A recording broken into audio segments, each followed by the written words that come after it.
اگر آپ میرے پاس نہیں آئیں گے تو ولیمہ حلال نہیں ہوگا۔ سامنے بیٹھی لڑکی نے معصومیت سے کہا۔ میں نے کہا تمہیں پتہ ہے ولیمہ کیسے حلال ہوتا ہے؟ تھوڑی دیر پہلے تک میں اس کی کم عمری کا لحاظ کر رہا تھا۔ وہ کہنے لگی چچی جان نے بولا ہے مجھے آپ کے ساتھ سونا ہے۔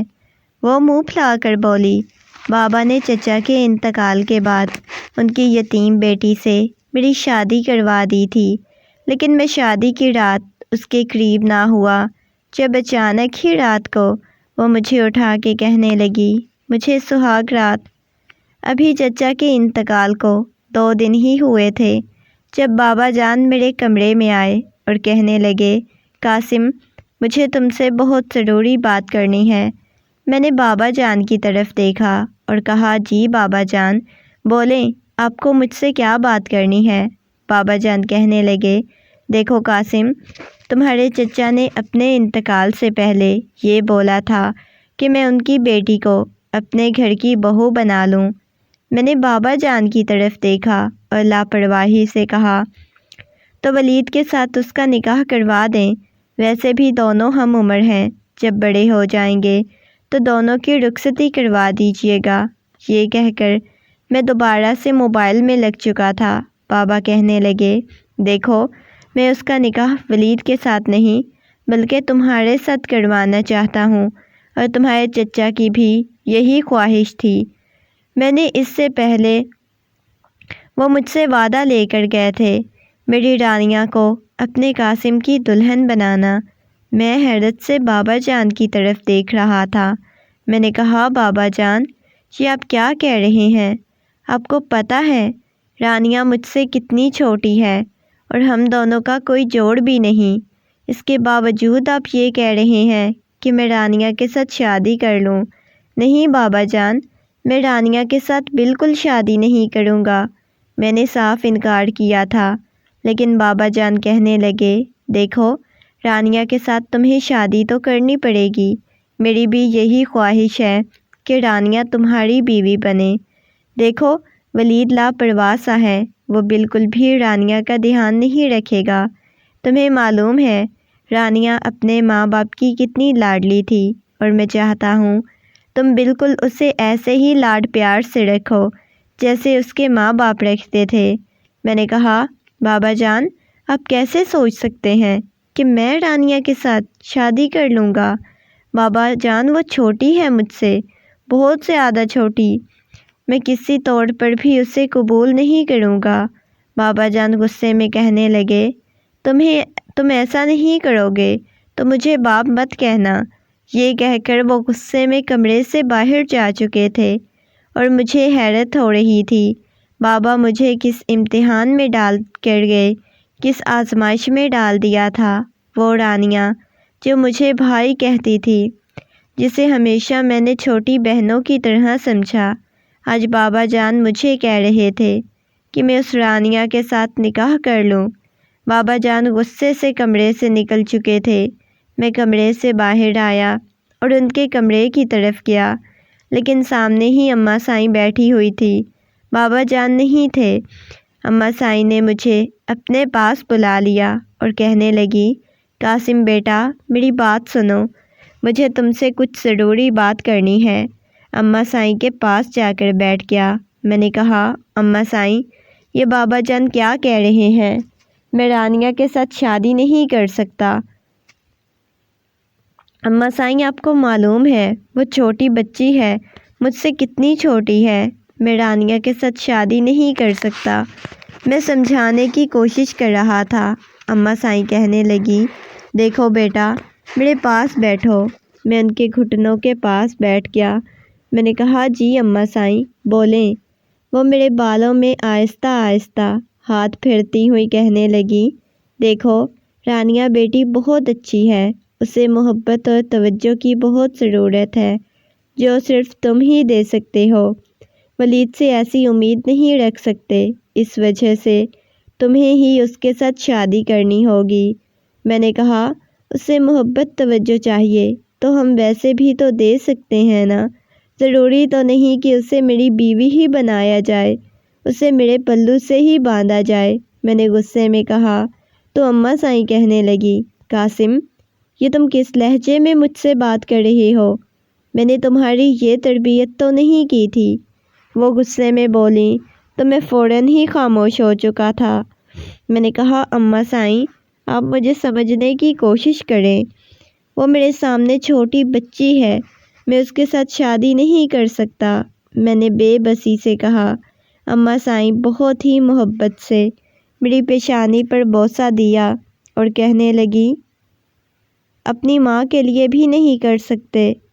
دیکھو وہ بہت چھوٹی بچی ہے، میں اس کی ذمہ داری تمہیں سونپنا چاہتی ہوں، تمہیں سمجھ کیوں نہیں آتی؟ تمہیں اس کے ساتھ شادی کرنی ہوگی۔ اب تم جاؤ، جو مرضی کرو، ہمارا یہی آخری فیصلہ ہے۔ اسے حکم سمجھو کہ تمہاری شادی رانیہ کے ساتھ ہی ہوگی۔ اماں سائیں کی بات سن کر میں خاموش ہو چکا تھا۔ جب اماں سائیں یہ کہتی کہ ان کا حکم ہے، تب میں بالکل خاموش ہو جاتا تھا۔ ان کا حکم جتنا بڑا بھی ہوتا، مجھے ماننا پڑتا تھا۔ ان کے سامنے میری کوئی بات نہیں چلتی تھی۔ اور وہ دن بھی آ گیا جب دلہن کے روپ میں وہ چھوٹی سی لڑکی میرے پہلو میں بیٹھی ہوئی تھی اور میں ضبط کی انتہا پر تھا۔ نہ جانے میں نے کتنی بار اپنے گھر والوں کو سمجھانے کی کوشش کی تھی، یہ ایک بےجوڑ بندھن ہے، لیکن انہیں اس بات کی سمجھ نہیں آئی تھی۔ اب رانیہ کو میری دلہن بنا کر میرے کمرے میں بٹھا دیا گیا تھا۔ میں نے کہا، دیکھیں آپ نے صرف نکاح کی بات کی تھی، رخصتی کی بات نہیں ہوئی تھی، میں کیسے اسے اپنے کمرے میں لے جا سکتا ہوں؟ اماں سائیں کہنے لگی، وہ تمہاری بیوی ہے، تمہارے کمرے میں ہی رہے گی، اب وہ بچی اکیلی تو نہیں رہے گی نا؟ زمانہ کتنا خراب ہے، ہم اسے اکیلے تو نہیں چھوڑ سکتے نا؟ میں اس کی طرف دیکھ رہا تھا، وہ مجھے ایموشنل بلیک میل کرنے لگی ہوئی تھی۔ میں غصے میں کمرے کی طرف گیا۔ میں جیسے ہی کمرے میں داخل ہوا، سامنے ہی بیڈ پر بیٹھی ہوئی تھی، مجھے دیکھنے لگی۔ میں اس کے پاس جا کر بیٹھا۔ میں نے کہا، دیکھو رانیہ، تم ابھی چھوٹی بچی ہو، میرے گھر والے تمہیں جو کچھ بولیں گے، تم نے اس بات پر بالکل بھی دھیان نہیں دینا، تم اپنی پڑھائی پر فوکس کرو۔ یہ کہہ کر میں وہاں سے اٹھنے لگا۔ جب اس نے میرے بازو کو پکڑ لیا، میں اس کے چہرے کی طرف دیکھنے لگ گیا۔ وہ کہنے لگی، بات سنیں، ہمارے بچے کب ہوں گے؟ اب ہم دونوں کی شادی ہو گئی ہے نا؟ شادی کے بعد بچے بھی ہوتے ہیں نا؟ میں حیرت سے اس کی طرف دیکھے جا رہا تھا۔ میں نے کہا، تمہارا دماغ خراب ہو گیا ہے، یہ فضول بات تم نے کہاں سے سنی؟ وہ کہنے لگی، وہ تائی جان بول رہی تھی، میں نے تو ان سے سنا، وہ منہ پھلاتے ہوئے بولے جا رہی تھی۔ میں نے کہا، تائی جان ایویں ہی بولتی رہتی ہیں، ان کی باتوں پر دھیان نہ دیا کرو۔ مجھے تو اماں سائیں پر غصہ آ رہا تھا، اتنی چھوٹی سی بچی کے سامنے وہ ایسی باتیں کرتی رہی تھی، میری نظر میں تو وہ بچی ہی تھی۔ وہ کہنے لگی، بات سنیں، آج ہماری شادی کی پہلی رات ہے نا؟ میں نے کہا، ہاں ہے، تو پھر میں کیا کروں؟ اگلی بات جو اس نے کہی، میں غصے میں اس کی طرف دیکھنے لگا، خونخوار نگاہوں سے۔ میں نے کہا، یہ تم ایسی فضول باتیں کہاں سے سن کے آتی ہو؟ وہ کہنے لگی، وہ مجھے تائی جان نے یہ باتیں بولی ہیں، اس وجہ سے میں آپ کے ساتھ کر رہی ہوں۔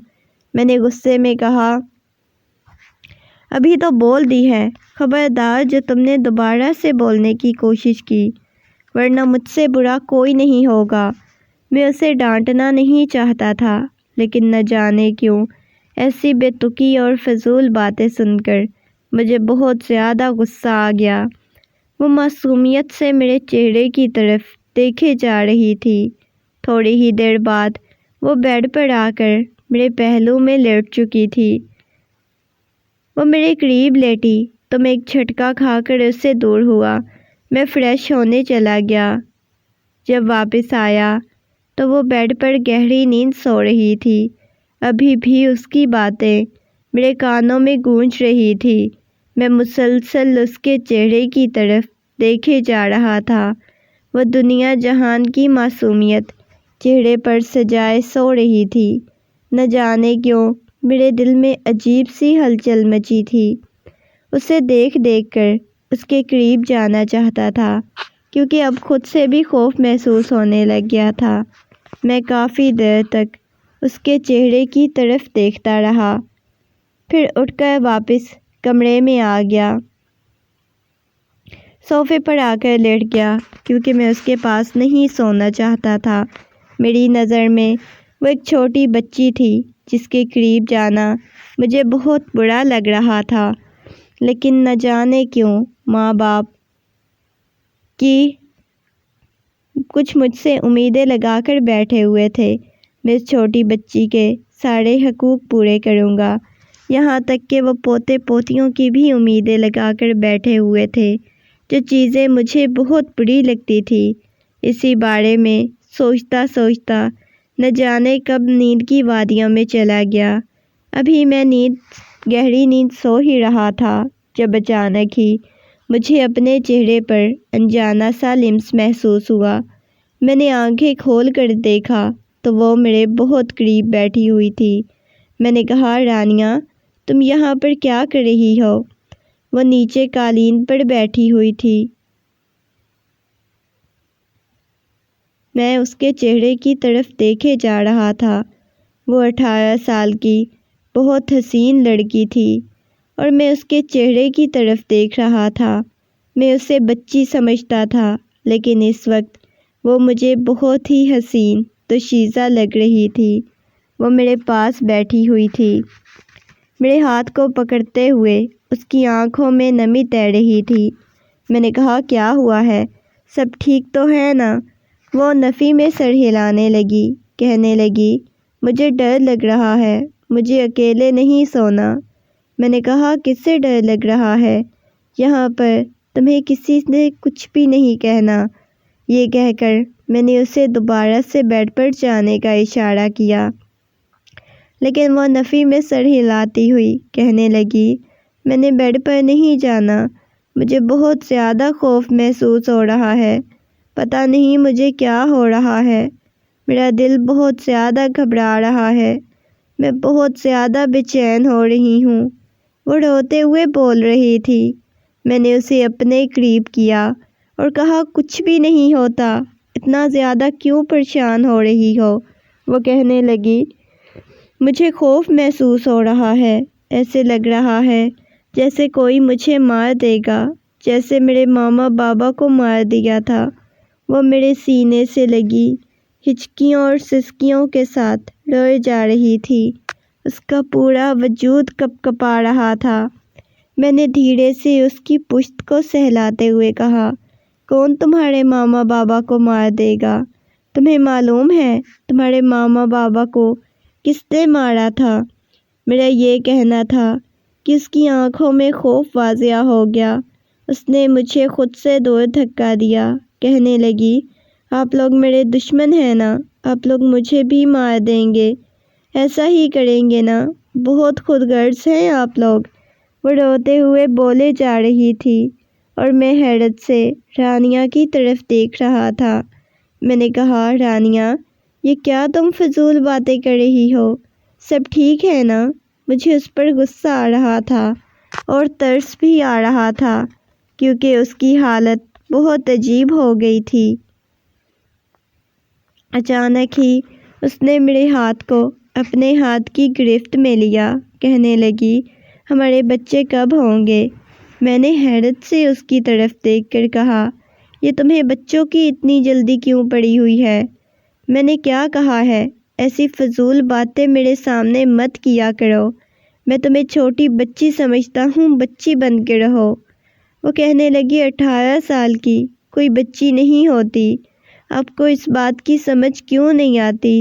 میں نے کہا، بچی ہی ہو، لیکن میری نظر میں تم بچی ہو، میں تم سے پورے 8 سال بڑا ہوں۔ یہ کہہ کر میں نے جا کر کہا، بیڈ پر سو جاؤ۔ وہ کہنے لگی، نہیں، آپ بھی میرے پاس آئیں، مجھے ڈر لگ رہا ہے۔ مجھے بہت زیادہ خوف محسوس ہو رہا ہے۔ میں نے کہا نہیں، میں تمہارے پاس نہیں آؤں گا، دیکھو تمہارے پاس ہی ہوں، میں صوفے پر ہوں، تم وہاں جا کر سو جاؤ۔ وہ نفی میں سر ہلا رہی تھی، ایک ہی ضد لگا کر بیٹھی ہوئی تھی، میرے پاس آئیں، مجھے اکیلے نہیں سونا۔ مجھے خود بہت زیادہ نیند آئی ہوئی تھی، میں سارا دن کا تھکا ہوا اس وقت سونا چاہتا تھا۔ میں نے کہا اچھا ٹھیک ہے چلو، یہ کہہ کر میں بیڈ پر آ کر اس کے پاس لیٹ چکا تھا۔ تھوڑی ہی دیر بعد وہ میرے قریب آ گئی، اس نے میرے کندھے سے سر لگا لیا، آنکھیں بند کر لی۔ میں محسوس کر سکتا تھا کہ اس کا پورا وجود کپ کپا رہا تھا خوف کی وجہ سے، لیکن اسے کس سے خوف محسوس ہو رہا تھا مجھے اس بات کی سمجھ نہیں آ رہی تھی۔ اس نے میرے بازو کو بہت زور سے دبوچا ہوا تھا، ایسے لگ رہا تھا جیسے کوئی اس کے ساتھ کچھ کر دے گا۔ میں نے اس کے چہرے سے بال سائڈ پہ کیے اور نیند کی وادیوں میں چلا گیا۔ جب صبح فجر کے وقت میری آنکھ کھلی تو وہ یوں ہی بے سدھ پڑی ہوئی میرے بازوؤں میں سو رہی تھی۔ میں نے اسے خود سے دور کرنا چاہا، اس نے مجھے دبوچ لیا، اس کی بند آنکھوں میں سے بھی آنسو بہنے لگ گئے۔ وہ روتی ہوئی کہنے لگی، مجھے ڈر لگ رہا ہے، مجھے خود سے دور مت کرو، وہ مجھے مار دیں گے۔ وہ روتے ہوئے بولے جا رہی تھی، نہ جانے کس سے اسے اتنا خوف محسوس ہوتا تھا، کون اسے مار سکتا تھا، کیوں بار بار ایسی باتیں کرتی تھی۔ اس چیز نے مجھے پریشان کر دیا تھا۔ میں نے اس کے بالوں کو پیچھے کی طرف کرتے ہوئے کہا، رانیہ آنکھیں کھولو، میں ہوں تمہارے پاس، تمہیں کوئی کچھ بھی نہیں کہے گا۔ اچانک ہی اس کی آنکھ کھل گئی، وہ ڈر کر بیٹھ گئی، گہرے گہرے سانس لینے لگی۔ میں نے سائڈ ٹیبل سے پانی ڈال کر اسے دیا، وہ ایک ہی سانس میں سارا پانی پی گئی، ابھی بھی اس کا سانس پھولا ہوا تھا۔ میں نے کہا، رانیہ کیا ہوا ہے، تم ٹھیک تو ہو نا؟ دیکھو میں تمہارے پاس ہوں، کوئی یہاں پر موجود نہیں، کسی نے تمہیں کچھ نہیں کہنا۔ کہنے لگی، وہ لوگ آ جائیں گے، مجھے بھی مروا دیں گے، بہت برے ہیں، ظالم ہیں، اور بہت ہی خود غرض ہیں نا وہ لوگ، کچھ بھی کر دیتے ہیں۔ وہ رو رہی تھی اور میں اس کے چہرے کی طرف دیکھے جا رہا تھا جہاں سے موٹے موٹے آنسو بہہ رہے تھے۔ اچانک ہی وہ میرے کندھے سے لگی، بہت بری طرح سے، شدت سے رو رہی تھی۔ میں نے کہا، سب ٹھیک تو ہے نا؟ مجھے بتاؤ رانیہ، شاباش۔ یہ کہہ کر میں نے اس کی پیشانی پر بوسہ دیا اور اسے خود میں بھینچ لیا۔ میرے دل کو کچھ ہونے لگ گیا تھا، ایسے لگ رہا تھا جیسے ابھی پسلیاں توڑ کر باہر آ جائے گا۔ کبھی کبھی اس کی حالت بہت بری ہو جاتی تھی، اسے سنبھالنا بہت مشکل ہو جاتا تھا۔ وقت گزرنے لگا، لیکن اکثر ہی رات کو وہ اٹھ جاتی، چیخنے چلانے لگتی، رونے لگ جاتی۔ اس کی حالت ایسی تھی کہ اسے بے ہوشی والے انجیکشن لگانے پڑتے تھے۔ بالکل بھی اس کی حالت سے واقف نہیں تھا۔ وہ ماما بابا کو بہت زیادہ پریشان کر دیتی تھی، صرف وہ میرے پاس آ کے ہی کنٹرول ہوتی تھی، میں ہی اسے کنٹرول کر سکتا تھا، اس کے علاوہ وہ کسی کے پاس قابو میں نہیں آتی تھی۔ رات کا وقت تھا، میں کمرے میں داخل ہوا، وہ سکون سے سو رہی تھی۔ میں اس کے پاس آیا، جب تک اسے اپنے بازوؤں کے حصار میں نہیں لیتا تو سکون نہیں آتا تھا۔ میں نے اسے اپنے بازوؤں کے حصار میں لیا تو فوراً ہی ڈر گئی، لیکن جیسے ہی مجھے دیکھا اس کے چہرے پر سکون اتر آیا۔ وہ میرے سینے پر سر رکھے کہنے لگی، آپ مجھے سب سے بچا کے رکھیں گے نا؟ مجھے کوئی بھی نہیں مارے گا نا؟ اس کی پیشانی پر بوسہ دیتے ہوئے کہا، میری جان، تمہیں کوئی کچھ بھی نہیں کہے گا، پریشان ہونے کی ضرورت نہیں ہے۔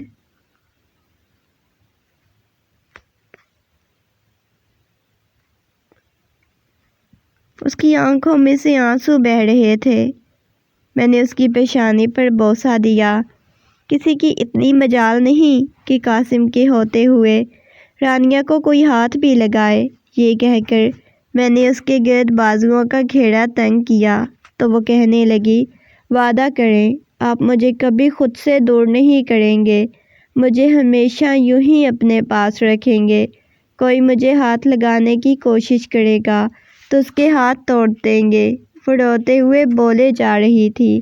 میں نے کہا، رونا بند کرو پلیز، مجھے تم روتی ہوئی بالکل بھی اچھی نہیں لگتی۔ یہ کہہ کر وہ کہنے لگی، آپ مجھ سے محبت کرتے ہیں نا؟ میں نے اس بات میں سر ہلایا اور اس کی پیشانی پر بوسہ دیتے ہوئے کہا، بہت زیادہ محبت کرتا ہوں، تم سوچ بھی نہیں سکتی مجھے تم سے کس قدر محبت ہے۔ یہ کہہ کر اسے میں نے اپنے اور زیادہ قریب کر لیا۔ میں نے کہا، چلو شاباش، اب مجھے بتاؤ اتنا زیادہ ڈرتی کیوں ہو، اتنا زیادہ خوف کیوں کھاتی ہو؟ وہ کہنے لگی، آپ کو پتہ ہے اس دن میں بہت زیادہ خوش تھی، میری سالگرہ تھی، ماما بابا بھی بہت زیادہ خوش تھے، لیکن نہ جانے کون نقاب پوش آئے، میرے بابا سے کچھ کاغذات پر دستخط کروانا چاہتے تھے، بابا نے نہیں کیے تو میری آنکھوں کے سامنے ماما بابا کو مار دیا، اور آپ کو پتہ ہے مجھے بہت بری نگاہوں سے دیکھ رہے تھے، اگر چچا وقت پر نہ آتے تو نہ جانے وہ میرے ساتھ کیا کرتے تھے۔ آپ کے بابا نے میری جان بچائی تھی، ان درندوں سے مجھے بچایا۔ وہ روتے ہوئے بولے جا رہی تھی۔ میں نے کہا، اب قاسم تمہیں ہمیشہ سارے درندوں سے بچا کے رکھے گا، اپنے سینے سے لگا کے رکھے گا۔ آہستہ آہستہ مجھے احساس ہو رہا تھا ماما بابا نے اس کی شادی میرے ساتھ کروا کر بالکل ٹھیک کیا تھا، کیونکہ جس طرح میں نے اسے سنبھالا تھا، بچوں کی طرح ٹریٹ کیا تھا، وہ بالکل سب کچھ یہی ڈیزرو کرتی تھی۔ ایسا کبھی بھی ولید اس کے ساتھ پیش نہیں آ سکتا تھا، ایسے اسے نہیں سنبھال سکتا تھا جیسے میں نے سنبھالا، اور آہستہ آہستہ وہ ٹھیک ہو گئی۔